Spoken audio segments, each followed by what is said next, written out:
For the ones who work hard to ensure their crew can always go the extra mile, and the ones who get in early so everyone can go home on time, there's Grainger, offering professional-grade supplies backed by product experts so you can quickly and easily find what you need.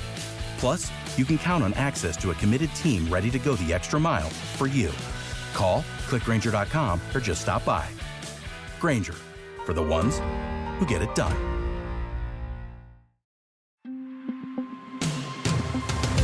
Hey, it's Kim Commando Today, your daily podcast to keep you up to date with all things digital and beyond. And I'd love to have you be a part of our podcast. You can make an appointment to speak with me. Just head over to commando.com, and on the top right, there's a button that says Email Kim. Fill that out, and that's it. So it's been about 2 weeks since I had the SWAT team visit our house. Did you miss them? You know what? Let me tell you something. There's nothing hotter than a guy in uniform holding a machine gun. With a dog. And protecting you. That's true. And saying, ma'am. You know, I still think it was kind of interesting, though, that, well, we should probably back up. Yeah. Because in case you don't know what I'm talking about. This is the first time you're watching. Yes. Is that it was about 2 weeks ago that we got hit by, can you stop doing that with your foot? It's very annoying. This right here? Yes. Sure. Or are you trying to show me your new shoes? No. It's just a nervous tick. Is it? That's all, yeah. Okay. Are you done now? I'm done. Okay. So it was about 2 weeks ago that the SWAT team came over to my house because we were getting targeted by the South American gang that are, what they do is they do Wi-Fi jammers and cell phone jammers. So this way they can break into your house. Because they turn off all your cameras. And your cell phone. So you can't do anything. You're out of luck. But they do hope that you're not at home. Yeah. Okay. So it's been about 2 weeks. And so now we're putting in some extra security cameras around the perimeter of the property. Sure. Why not? And so Kerry, you know Kerry, he's fabulous. He works here. Kerry is now putting in the posts for the security cameras. And he brought to Barry, who's home, a backpack.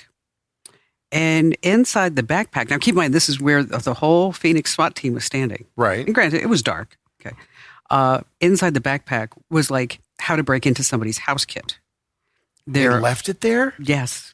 Get out of town. Right. So Barry said there were like big screwdrivers, small screwdrivers, crowbars, hammers, a jammer. I mean, everything in this backpack. Is there like trail mix too, in case you need a snack? Along the way. Does anybody have any do you have any hand sanitizer? Just want to make sure. Oh, I don't like this flavor of sparkling water. Who has peach?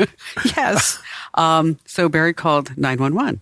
He called 911? Yes. Okay. And said, we found a backpack full of evidence. And they hung up on him. Well, yeah. I would too. I'm like, probably should have called like the non-emergency line. Right. Was that 511 or something like that? Something like that. You got to give that to the police. Right. There could be clues. So if you haven't seen yet my video about the SWAT team, we spoke about it here on Kim Commando Today. And the title of that particular episode is A SWAT Team Invades My House. Pretty self-explanatory. Yes. Go watch it. It's awesome. It is. It's pretty crazy stuff. It really is. Well, actually, go watch that version of the podcast because then you get to see Kim tell the whole story along with watching the video. But, a lot of people have commented that my eye in that video is off. Why? Well, because you know what happened when I was talking? I didn't want to stop doing the show. Is that my false eyelash glue got like stuck up here. You can stop the show. Well, you can yell at me for my foot shaking. I think you can fix your eyes so it can close. Well, that's okay. So I have somebody in the comments like, I think you have a paralysis. I'm like, no, it was not a paralysis. Yeah, but a stroke. Okay, no. It was the glue on my false eyelashes. That's funny. So annoying. So annoying. And on that happy note, welcome. I'm Kim Commando. And of course, I'm America's beloved digital goddess here with you once again. And then we have my co-host. I'm Andrew Babinski, and I'm here. And I love your shoes. Now, these are different ones. Are we still going to go on with this shoe thing? Well, okay. I don't want to take time here at the top of the podcast because we got a lot to do. There's 5 things that people need to know. They don't need to know that I have fabulous new shoes from Hey Dude. And they're not even a sponsor. They're not. They should be, though. So we talk about them enough. So if anybody's affiliated with Hey Dude. I love your product. Literally. Give us a call. I have 5 pairs, and I've only known about them for like a month. It's disgusting. It's an obsession. All right. So we need people to share us out. Yeah. We're watching the podcast. You're streaming on Rumble, YouTube, Facebook, wherever. Just share it with somebody. You like the show. They're going to like it too. It helps grow. We want to keep doing this 5 days a week. Live streaming, 10:30 on the West Coast, 1:30 on the East Coast. It is. It's big stuff. It's easy. Just 2 clicks. You can share it to someone that is interested in tech and loves to watch podcasts live streaming on the internet. Okay, we have a phenomenal guest coming up. I mean, I'm intimidated why? because he's way smarter than me. He is. I mean, I was working on questions to ask him, and they all sound like a kindergartner talking to their teacher. So, like, how big is space? Right. Where's the space stuff come from? Don't talk like that. I'm going to try my best. I mean, I'm super embarrassed. There's a document on one of the things we were sent. It's like, click here to see his analysis. It was like I was reading Mandarin. Like I didn't understand a word of it. There's a lot of charts. Yeah, a lot of terms I've never even heard of. A lot of 4 or 5 syllable words, too. Oh, I don't like those. Well, he's in charge of, like, everything astronomy at Harvard. I mean, Harvard, that's a good school? yes, just a little one. Okay. Just Not a state school? No, not a state school at all. Not at all. But let's get started with 5 things that you need to know about tech. It's happening right now. Okay. Loan Depot. You ever go there? Mm-mm. If you ever need a loan, you go to Loan Depot. Makes sense. But I wouldn't recommend it. 17 million customers have had their personal information stolen during a January ransomware attack. Okay, so what do you think? You're applying for a loan. Right. Everything. No, you basically just have to give your height and your middle name, right? Nothing else? No. Name, date of birth, financial account numbers. Social security number. Everything. Okay. And so they're saying now 17 million. Now that rose from 16.6 million when they first announced this breach in the beginning part of January. Well, they found 400,000 extra ones just was behind Ted's desk. Something like that. But wait, during October, 14 million customers' records were stolen in another cyber attack. From the same company? Yes. So now we're up to 21 million? No, they're not really saying. They're not. It could have been doubled. It could have been. We're not really sure yet. My stuff was already stolen, so joke's on you for stealing it again. Right. So who's ever running like the whole IT shop at Loan Depot is probably a sleepo. I did not see that one coming. All right. So you need something from your doctor. Okay. So you go on to your portal and you write them a quick note about some rash and you attach some pictures. Mm-hmm. And then, and then the doctor writes you back, or probably the nurse or the nurse practitioner probably writes you back and says, go get this cream that we're going to phone into the Walgreens. So a lot of people don't realize that when they do that they're getting charged. Yes. Oh, I didn't know that. Yeah. So before you go, like, text your doctor, email your doctor, start asking a whole bunch of questions about that rash or whatever you have, is that know that you may be charged for that.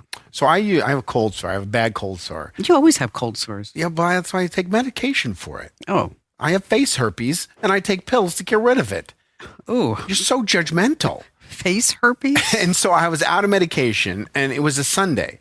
And we're doing this, and I don't want to have a huge cold sore. So my sister sent me this app to use, Doctor Plus. And you go on, and I give them my insurance information, and it says, we're sorry, your insurance doesn't cover these visits. I was like, okay, well, I got to pay for it. I got to get the medication. It was going to be like $60. Put in my credit card information, going to make the appointment, and it says it's a 0 charge, completely free. So my insurance didn't cover it on a deductible plan, but it was 100% free to log onto this app, talk to a doctor for, 13 seconds. I told him what I needed. I told him why. He said, okay, the prescription will be ready in an hour. It was awesome. And it was free. Well, that's not where I go. Okay, I'm just saying. And it could be, if you think about it, you just told this guy you had face herpes and in like 13 seconds you had a prescription. It worked. It got away. It cleaned it up. I don't know if I'd be going for that. All right, Google Docs for Android now lets you use your fingers as a stylus to draw, highlight, and circle directly on documents. Okay. Don't we already use our finger as a stylus on most tablets and touchscreens? Yeah, but... Okay. I'm waiting. But maybe it's a lot easier. Oh, okay. No, seriously. Yeah, you can. But anyway, Google Docs now, it's all integrated. Just improved. It's better. And then they say it's going to be coming to iOS soon. Okay. Which is always like 3 months to 6 months to 18 months. Is that just animosity between the two companies? Like, of course. They could do it day one. It's like, no, we're on Android. It's exclusive. What's so funny is every time we write about Android in the newsletter, okay, I'm always going to get some comment from somebody. It's like, Oh, Kim Commando, those steps didn't work. You don't know what you're talking about. You Apple user. Yes. And I'm like, there are 82 versions of Androids out there, okay? Good point. We just pick like the top two. Right. All right. The popular ones. Speaking of Samsung, they have this new conference that's happening every year in Barcelona where they like roll out some new stuff. And the thing that got my attention is that it's a Galaxy exclusive now ring, like the Aura ring. Okay. Okay. This thing's going to track your sleep, your heart rate, all your stats. And they say to boost your health. Okay. So the ring's going to track your movement, your breathing. And then here's the thing that I got. The company will also glean data. Glean? Yes. From partner Natural Cycles, which does fertility tracking to match the key Aura feature. They're going to glean it? That's their new term? Yes, glean it. Selling? Mm-hmm. And the Galaxy Ring also has a new tool called My Vitality Score that measures your alertness so you know whether or not you're at your best. Well, what people are going to do is they're going to put on that ring. It's going to tell them they're not alert, and they're going to throw it in the drawer because they don't want to hear that stuff. Yes. You know what? There have been studies of that. Mm-hmm. So like if you are doing sleep tracking, and then you look up and goes, and your watch or whatever says, oh, you had a crappy night of sleep. And you're like, oh, man, you're right. I don't feel good. Right. It's a psychological thing. Yes. And then the next night you're going to be like, I'm not going to track my sleep because that's just like 80% of men in America. We don't go to the doctor because we don't want the doctor to tell us we're sick. Yes. You're overweight. No. You need to get fit. None of it's true if you don't tell me. Okay. Finally, this. In Europe, they have been fine with not putting your phone into airplane mode since 2022. Okay.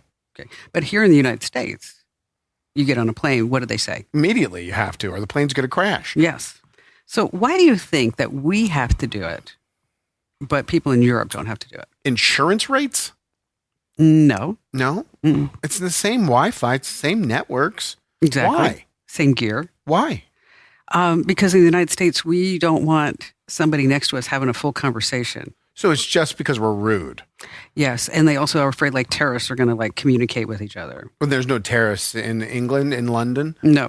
But also, I don't think they're going to have phone calls with each other. Like, okay, are you in like, what row are you in? Are you in like 1B? I thought you were supposed to be in 7. They'd probably code it. They would be like, I have the boom boom when you're ready. So then no one would know what they're talking about. Well, there was a comedian that when I did a video online, and he had a tablet, and the tablet had a keyboard. Okay. Like, one of the cases that has built-in keyboard. I have that. And they said, you have to put that away. And he's like, well, no, tablets are allowed on takeoff. It's on airplane mode. We're fine. And they're like, you have to put that away. It has a keyboard. And he's like, but it's just a case connected to a tablet. And the flight attendant said to him, the terrorists use keyboards in the devices that they used on 9/11. You have to put that away. Okay, there was also the shoe bomber. But I mean, that makes the difference that it has a keyboard on a case. And they were serious. And so he took the keyboard off of the case, put it in his bag. They were completely fine. That was just, I don't want to say air hostess. That was just following the rules. Okay, that was just a flight attendant. Yes. Customer service, with a little bit of a power trip. A little bit. Feeling a little bit of control. But because so many Americans get in fights on planes. It's rampant. I mean, the last 2 months has been so crazy with people just going nuts on planes. Why is that? I don't know. Too much drinking? Are they drinking too much before they get on? There was just a story we talked about today on our show. I host a morning show here on KEZ on iHeartRadio, and it's every other day that there's an incident. This guy tried to headbutt the flight attendant, and they tackled him to the ground, and then they zip tied him to a wheelchair so that he couldn't go anywhere, and they flew all the way to Belarus or something. But it's happening all the time. Yeah, no, it's bad. It's weird. If the doors aren't falling off, the passengers are going crazy. It's just nuts. It is nuts. I'm taking a cab to my New York City. I'm not flying. No, you have to fly. I know. It's bad. So, sometimes when I have my phone out, and I fly a lot. Yeah. I mean, and like almost every weekend. I do. I fly someplace every week. It's just nuts. At one time I said Shirley instead of Suri, and then I realized that I had my phone in airplane mode. Can we get to the guests, please? I thought that was a good one. Just tease the guests Just tease the guests. and move on.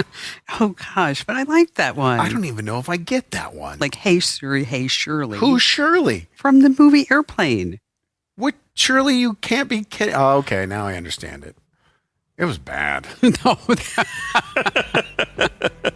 You know what? And this is a great time for people to leave us a great comment. Surely you could leave us a great comment. Yes. Wherever you're watching, Facebook, YouTube, just comment. The final segment of the show, Maddie, our producer of the show, will walk them down and we'll read some on the air. Only the best ones. That Only the best. talk about my extreme intellect. And the sense of humor. Not.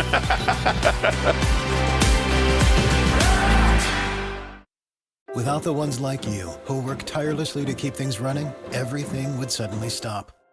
Hospitals, factories, schools, and power plants, they all depend on you. No matter the weather, emergency, or time of day, you're the ones who get it done. At Grainger, we're here for you with professional-grade industrial supplies. Count on real-time product availability and fast delivery. Call, clickgrainger.com, or just stop by.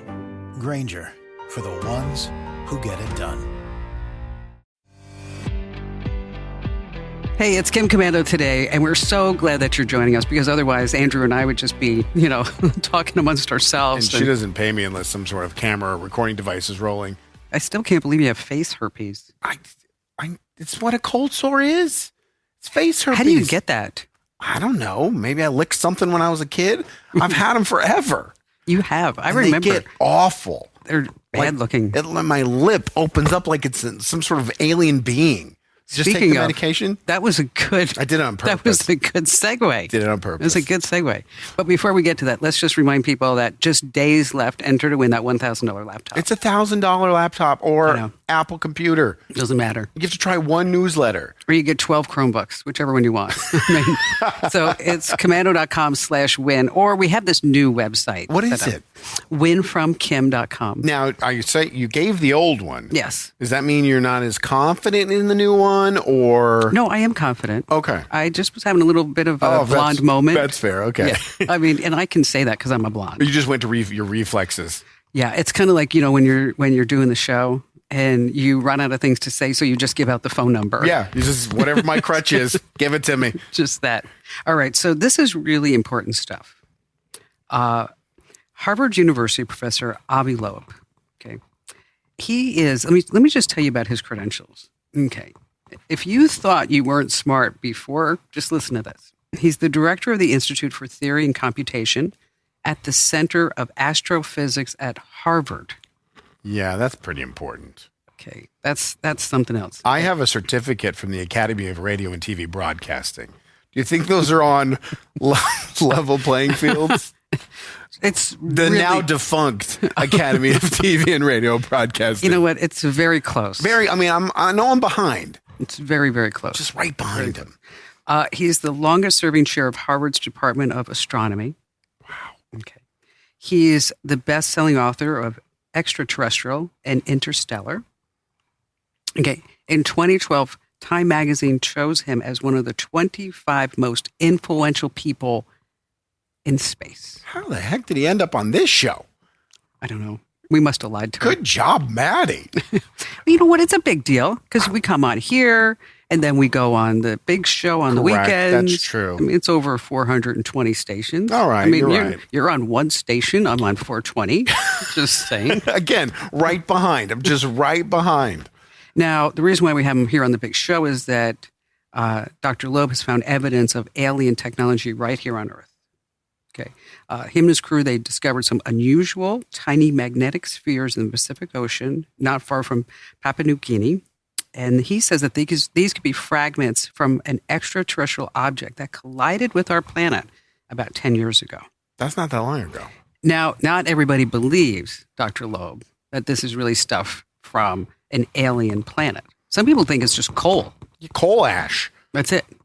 So joining us here is Dr. Loeb himself. Hello there, doctor. Hi, good to speak with you. It's a great pleasure. And you could have saved some time because I'm fundamentally a curious farm boy. I was born on a farm. You can relate to that probably better. A lot better. And I was connected to nature from a young age. I don't have any footprint on social media because of that. And one more thing, you mentioned the SWAT team that came into your house. Yes.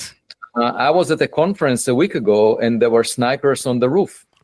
What did you Now, do? they were not there to protect me. They were there to protect Kamala Harris and Volodymyr Zelensky. It was the Munich Security Conference, and it's the first time they invited a scientist to speak among the politicians. And I spoke for 45 minutes. Oh, that's awesome. So what was the topic of your speech? Was it this? It's about space. You see, politics is all about the surface of this rock that we were born on, and people fight over territories, people kill each other. But there is much more real estate out there in interstellar space, and that's what I was talking about. There is a lot going on. We had the opportunity to speak to another scientist who, and I'm sorry I forgot his name, but he's actually trying to set up computer backups on the moon. Yeah, actually I wrote about such an initiative because, we might destroy the one planet that we live on. And then if someone wants to reboot our civilization, they need to have a record. And so it would be a good idea to keep something on the moon. It's going to be a lot. In fact, I would be happy to take a one-way trip, to space at this stage of my life.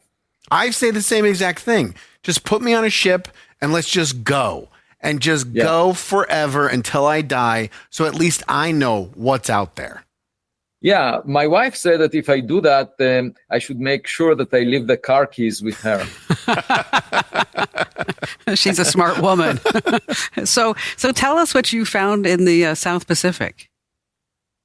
Well, this was an object that collided with Earth, roughly the size of a watermelon, and was spotted by U.S. government satellites a decade ago on January 2014. What was unusual about it is that it was moving very fast, and in fact, so fast that it was unbound to the sun, was not bound by gravity to the solar system, so it came from outside. And even outside the solar system, it was moving faster than 95% of the stars near the sun. And moreover, it disintegrated only in the lower atmosphere of the Earth, so it was able to sustain very extreme stress. It was tougher than even iron meteorites made of iron. And so the question was, in my mind, was it a Voyager-like meteor? Imagine our own spacecraft crashing into another planet like the Earth. It would appear as a meteor of an unusual material strength and unusual speed. And so to find out, I decided to lead an expedition to the Pacific Ocean, where it landed, and search for any materials left from it.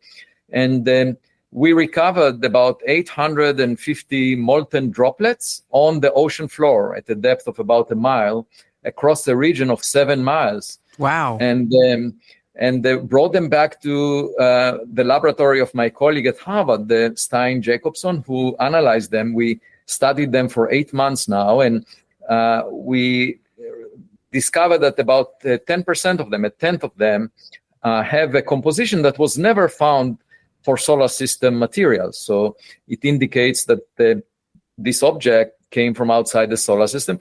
We still don't know if it's technological in origin, and for that, we need to find bigger pieces. So we are now starting to plan the next expedition to recover bigger pieces. And I asked my students, if we do find a piece of a gadget and it has buttons on it, should we press a button? And half of the class said, please don't do that. It will affect all of us. And the other half said, please do. We would like to know whether it's ChatGPT 100 or something like that. And then a student said, well, Professor Loeb, what would you actually do given the split vote? And I said, I will take it to a laboratory and examine it before engaging with it. I think so. Yes, I think that's a good idea. Don't worry. Yeah. Were the objects that you found in the spherical shape because they were so hot when they were traveling? And Good then question. When they hit the water, they made that shape. It's not how they were composed prior to the destruction, correct? That's right. So this object, when it exploded as a result of its friction with air, it produced a few percent of the Hiroshima atomic bomb energy. So as a result of this fireball that was created around it, the surface of the object melted. And the droplets that melting produced rained down, just like raindrops. If you were there at the time, and if you were to use an umbrella to protect yourself, it wouldn't help you, because these were drops of molten iron that fell from the sky at that time. So where do you think it came from? From another star. And the question is, which star? And, every day or two, I write an essay on medium.com. So if you want to follow my work, you can just go there. And this morning, I talked about how to figure out where it came from. There is a very simple recipe for that. And I thought about it on the deck of the ship, Silver Star. That was its name, very fitting. When we were there in June 2023 in the Pacific Ocean. The trick is that we know the velocity of this object when it entered the solar system. We know how fast it was moving and from which direction it was coming. And so all we need to do is figure out the duration of the journey. And for that, we can use isotopes that are used as clocks to date the age of materials. And so if we, in the future, after retrieving bigger pieces, if we can figure out the age of the material and we know the velocity that it came with, then we can go back in time and find the source where it came from. And that would be really amazing if we can figure out which star it came from. Now, how come there's a bunch of scientists that don't believe you? Did you tick off a scientist at scientist school or something? Scientist school. Well, just a day after I was at the Munich Security Conference a week ago, I was invited to Poland, to the city of Torun. There was a celebration of 550 years to the birth of Nicolaus Copernicus. And if you haven't heard about him, he was a priest at the time, and the church had a problem. They just couldn't get the timing of Easter correctly. They had a model where the earth was at the center of the world, and this model gave them predictions for when Easter is. Okay. But they were off by a few days. So they were upset about it. They said, well, we need a better model to figure out when Easter is. And as a good priest, he said, well, let me work out a model. So he played with various things and realized that if he puts the sun in the middle of the solar system, the model works perfectly. So he gave them this model, and they said, great, this is a working model that we will use, but reality is different. And the earth is still at the center of the world. And they actually banned his book. They made the book forbidden until the 19th century. And because their argument was that we must be at the center of the world. So you ask yourself, why was that notion so prevalent at the time? And obviously it gave a boost to the ego of anyone who believed it, right? We are at the center. My daughters, when they were young, thought that they're at the center of the world when they were at home. And they had a psychological shock when I brought them to kindergarten the first day. You know what? My husband says that all the time to me. He does. I think you've heard him say that. He says that the center of the universe goes right through my head. It goes right down. So anyway, my talk at that celebration, so the Polish government invited me to give a keynote speech, which was a very... I was very pleased to be invited, because they also gave me a copy of the book of Copernicus, where and it's actually just behind me, where he described why the sun should be at the center and not the earth. And my talk was about the next Copernican revolution, which for me, in my book, it's actually the realization that we are not at the intellectual center of the universe. There is a smarter neighbor, out there, because there are, hundreds of billions of stars in the Milky Way galaxy alone, and most of them, are older than the sun. Most of them formed billions of years before the sun. So what's the chance that Albert Einstein was the smartest scientist who ever lived since the Big Bang, 13.8 billion years ago? I think it's very unlikely. If we just use the rationale of Copernicus, we are not privileged, so let's check if we have a neighbor. Now, this upsets people. They say, for the same reason that they want to be important, they say, well, it's an extraordinary claim to consider the possibility that we are not alone. And Elon Musk says, there is no evidence. I haven't seen aliens. Therefore, we have a responsibility to go to Mars. He just said that a month ago at a speech that he gave for Starship 2024. And I say, well, that is the wrong attitude, because you really have to seek evidence. Yes. Mm-hmm. If we didn't invest $10 billion in the Large Hadron Collider at CERN, we wouldn't discover the Higgs boson. If we haven't invested $10 billion in the Webb telescope, we wouldn't see the first stars and galaxies. So you really need to put an effort, and that's what I'm trying to do. But many people have an opinion, and it bothers them. It bothers them that I'm seeking evidence even about the meteor. There were people saying you will not find anything. And when I found something, they said you didn't find anything. And when I said it's from outside of the solar system, they said it's coal ash. Yeah, we read and then that. We looked at 55 elements from the periodic table demonstrating that it's coal ash. As I mentioned, I was born on a farm, and I believe in following common sense. But common sense is not common. So Doctor, what do you think is out there? I mean, if you had all the money to do all the research and all the time, do you have any indication of what you would expect to find? Well, I think it's better than imagining a date on Earth. When you go out on a date with a human, you can pretty much imagine that this human has 2 eyes, 2 ears, because that human shares your DNA. But when you meet something from, far away from another star, it could be far more superior to us. We may not have the imagination to expect what we would find. And therefore, I go out to this date without expecting anything, because I expect much more than I can imagine. And it would be, awe-inspiring. We might see miracles, because they are much more advanced than we are. Imagine just Moses in the Old Testament seeing the burning bush that was never consumed. Today you can buy online a burning bush that will never be consumed, that would impress Moses. Moses believed in God, as a result of seeing that. And my point is that if I were next to him with infrared cameras, I could advise him whether it's a technological civilization that made the bush that he's looking at. So a very advanced civilization is a good approximation to God.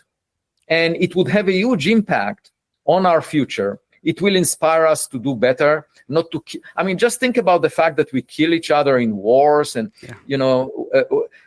so that makes so little sense, because we live for such a short time.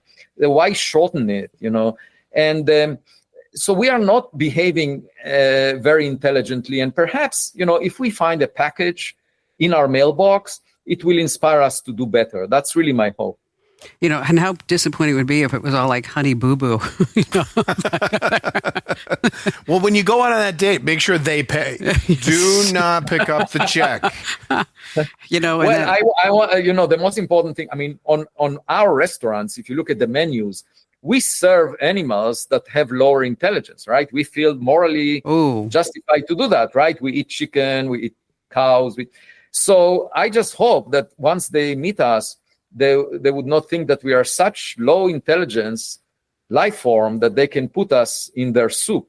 Yeah, in those restaurants, they don't get a lot of great reviews in space because there's no atmosphere. That would be the worst date, the one where you didn't even see my joke. I said the restaurants don't get good ratings because they have no atmosphere. Oh, it's a good one. There's a pity laugh. You just got a pity laugh from our guest. So that it is interesting. I prefer not to imagine anything and just explore things that are not familiar to us, things that came from far away. And it takes a lot of effort to do that. And not many people are seeking evidence. A lot of people have opinions. So, Dr. Loeb, we're running out of time, but thank you for being here. Thank you. So where everybody wants to follow you on Medium, is that the best place?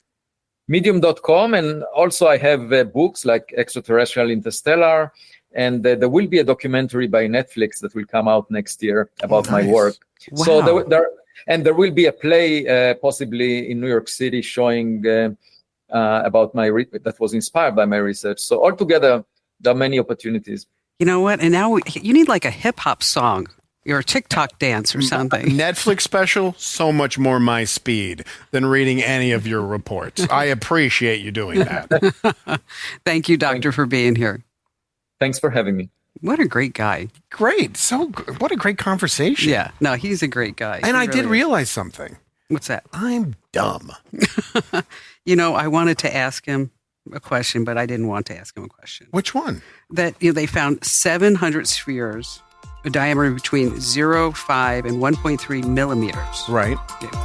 But we still can't find that Malaysian jet anywhere. He would have had an answer for you. He probably would have. He was ready. You're right. All right, so come right back. What are you talking about? We have, remember the Joe Biden robocall? Oh, yes. We got so much new information about it. Awesome. Where it came from.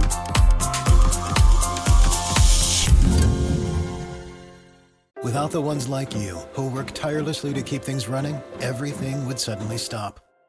Hospitals, factories, schools, and power plants, they all depend on you. No matter the weather, emergency, or time of day, you're the ones who get it done. At Grainger, we're here for you with professional-grade industrial supplies. Count on real-time product availability and fast delivery. Call, clickgrainger.com, or just stop by. Grainger, for the ones who get it done. Hey, it's Kim Komando today. And don't forget, if you are watching us live, we'd love to get your comments. Yeah, we're going to be reading them next segment. That's right. So now it's time to get them in. And, give us like your great screen name. I mean, instead of like 72358, maybe you want to give us a name. Yeah. Like Bob. Your screen name could be H2564, but just say Mike says, or Yes. hello from Mike. And then also tell us where you're from. Tell us like where you are right now. Yeah, well, obviously it's going to be all across the country, maybe even the world, maybe even a different galaxy. Bum, bum, bum, bum. Okay, so, and if you are getting Kim Komando today as an audio podcast, you can go ahead and watch us wherever you stream your videos.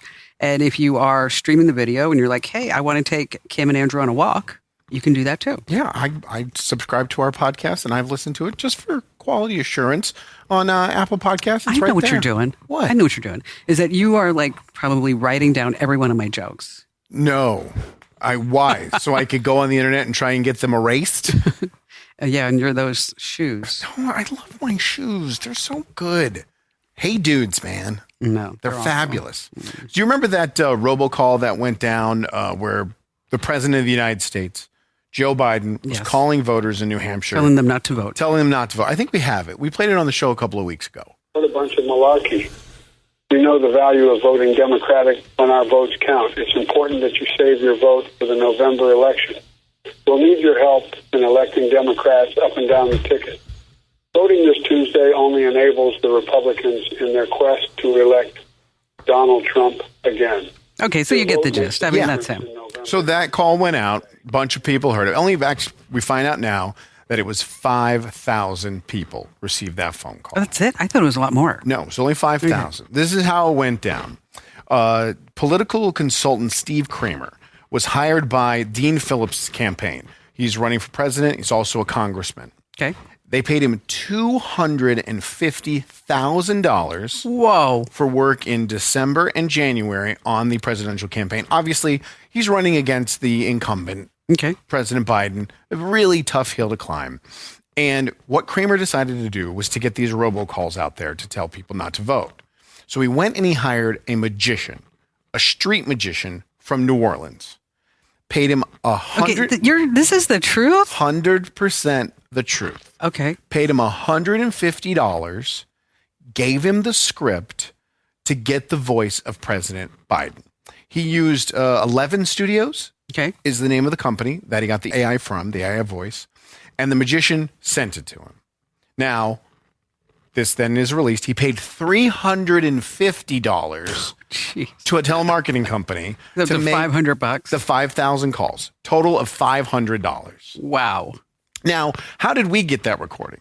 Did someone getting the robocall record it? Was it stuck on someone's answering machine? No. The magician? According to Kramer, he released it. Okay. Because now he's been subpoenaed by the FCC because just 3 weeks after he did this, they made it illegal to use AI voices in any political Correct. robocall. Right. They had no hearings. They just, boom. Nothing in Washington takes 3 weeks to get accomplished. And they did this in 3 weeks. Now he's saying the only reason he did this, it wasn't for political gain. No. It wasn't for people to not go to the voting booth and not vote for President Biden. It was because he wanted to show us all the dangers that AI Thank goodness. could bring to the American political system. My heart. He's an American hero. He is. Here's a problem. The magician from New Orleans, met him years ago. He is a digital nomad. That's what he refers to himself as. Okay, digital nomad, just meaning like they don't have a home. Or a job. Yes. And they've done this before. They Who? did an AI voice of Lindsey Graham making robocalls, but just to get opinions. And they were trying to be an American hero then too? No. Oh. They didn't release it then. I see. And show how AI could affect the American political system. But when they got caught, because guess what happened? The magician, I went on his TikTok, 9 likes, 7 likes, 6 likes, wants attention. Right. Because he's trying to raise money so that he can go to second and third world countries and bring his magic. Is he a good magician? No, yeah, he's fine. I mean, I saw a couple of his videos. He did trick. He had like a Coca-Cola glass and he put his hands over it and then it was a Coca-Cola can. I mean, it was fine. Okay, but that's something like... But he wanted attention. He saved all the Venmo receipts. He saved all the text messages, all the emails. Okay, would you hire this magician ever? Not now. No. He's going to dime you out. But he's done this before. And it wasn't for the great American good that they did it before. And they learned that they could do it when they did it with Lindsey Graham's voice. But the political consultant, Steve Kramer, says he's willing to testify in front of Congress and the FCC, but they must put it on television because he knows more than they know. Excellent. This guy could face jail time. Yeah, he should. You think so? Yes. I mean, you think he really did it to help the American people? Absolutely not. No, especially it's because he did it liar, before. Hair's on fire. I mean, but he knows he's in trouble. He knows what he did. I mean, you did an imitation, a digital imitation of the president of the United States of America, and you called 5,000 people to try to trick them into not voting. He's a dope. And he made $250,000 doing it. Okay, we are in the wrong business. You ain't kidding, for 60 days worth of work. So if anybody's watching or listening to us and you're running for president. So now, here's what I'm wondering. Yes. I'm wondering if this got so much publicity. We played it. We were one of probably hundreds of news outlets that played it. Did the magician go back and say, hey, I only got $150 and we're getting all of this pub. I want more money. And when Mr. Kramer said didn't come through, yes, this magician from New Orleans went public. He got nothing to lose. Why not? What, another $150 gig he's going to do for you down the road? And he's going to get more likes on his 7 likes on TikTok. He didn't. No. And it's not working. He did multiple television interviews, the magician from New Orleans. He went on, I guess he claims he has the world record for spoon bending, and he bent a spoon. I mean, so do I. Okay, I do too. I know it sounds like I'm making all this up. This is all true. But the FCC has subpoenaed him, and they want to find out more. He could be in real trouble, like legitimate trouble. Well, I hope he likes broom up his butt. So that would be. Was that your joke for this segment? No, I just made that up. I'm sorry. On a whim. Okay. All right. You're not on the market anymore, are you? No, I'm not. Your current girlfriend's okay? Don't say that again, because that got me in a lot of trouble. Hey, I didn't say current girlfriend. I know. You're the one who said my current girlfriend. But there's also sometimes when you say something and you hope that it's just going to slide, but then the person you're sitting across from magnifies it and repeats it multiple times. That was a bad afternoon. A lot of text messages. Current. I had President Biden call her and make things good. Did it work? I'm still in trouble. Still in the doghouse.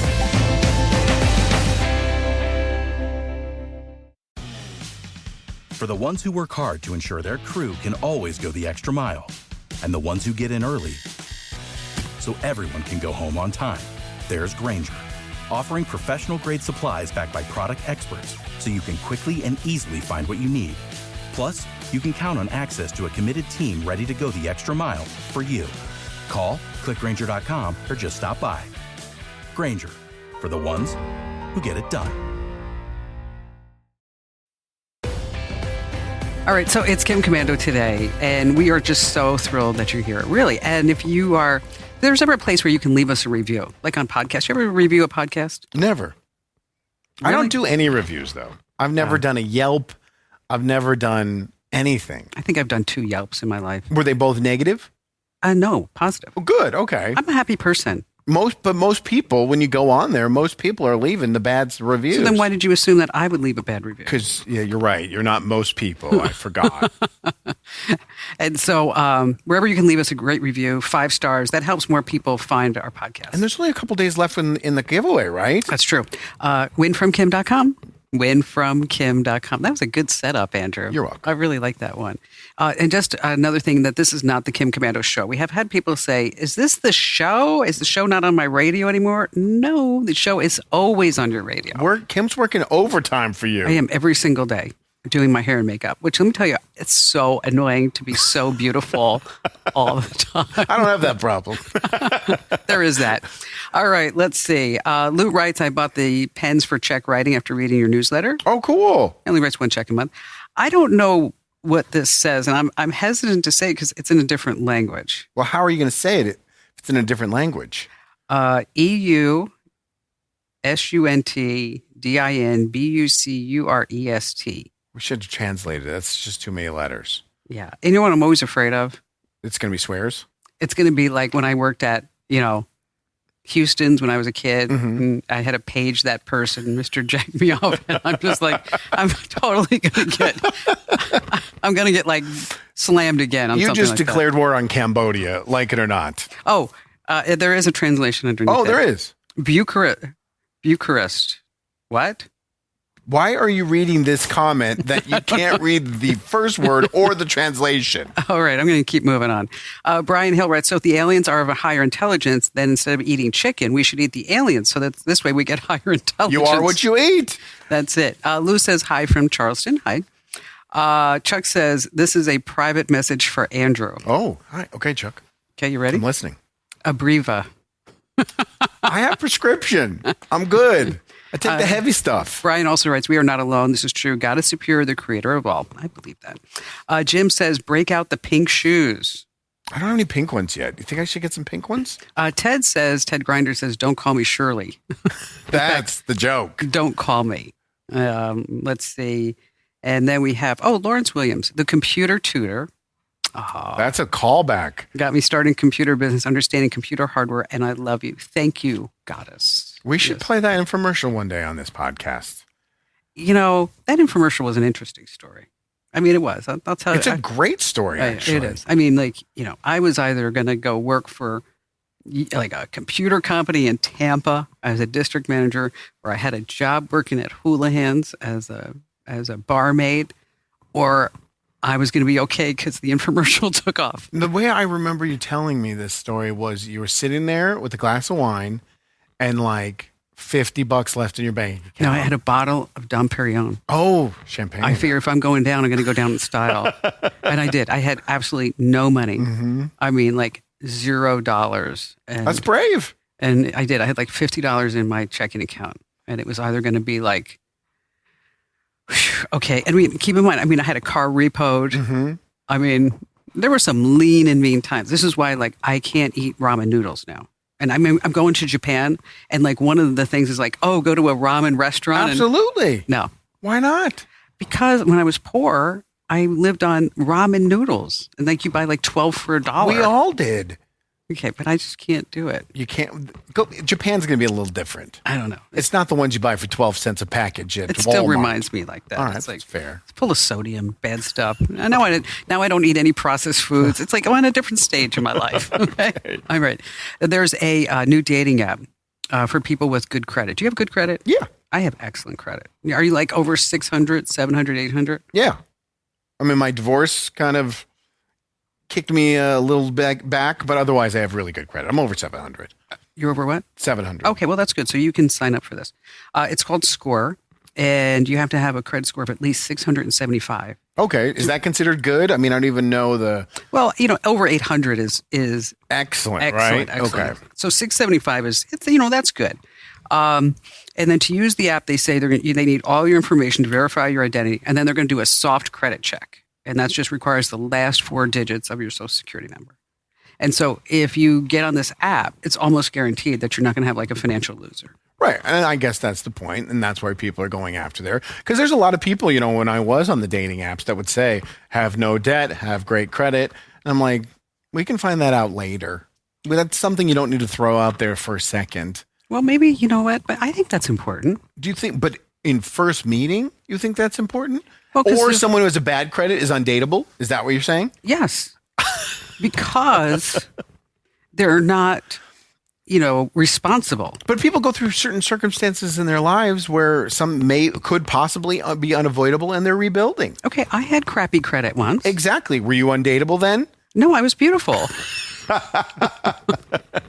So as long as you have bad credit and you're beautiful, you're fine. I mean, Uggos with bad credit. I mean, Sorry. I'm a 25-year-old blonde. I mean, with blue eyes, I'm 105 pounds. I mean, let's put it out there. No one cared about your credit score. No, it's like, Barry would always remark, though, seriously. He'd say, like, we'd be out to eat, and like people would be staring at me. I wouldn't even notice. Like, no.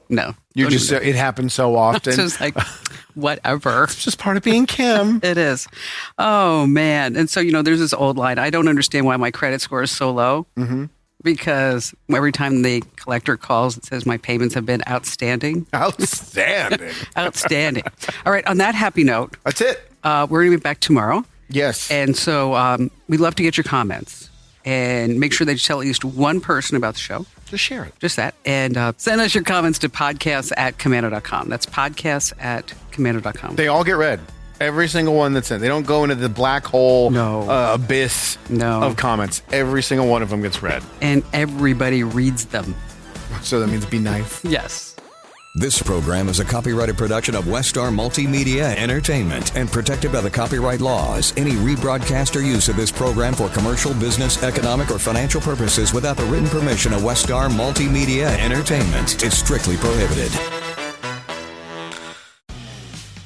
For the ones who work hard to ensure their crew can always go the extra mile, and the ones who get in early so everyone can go home on time, there's Grainger, offering professional-grade supplies backed by product experts so you can quickly and easily find what you need. Plus, you can count on access to a committed team ready to go the extra mile for you. Call, click Grainger.com, or just stop by. Grainger, for the ones who get it done.